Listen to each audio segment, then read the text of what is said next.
This E85 done woke this mofo up. We about to lay down some rubber with these nittos. Let's do it.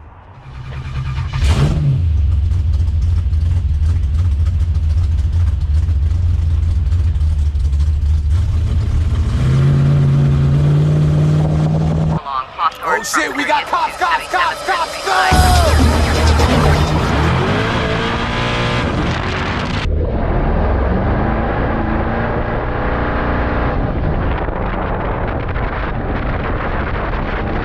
Move this man!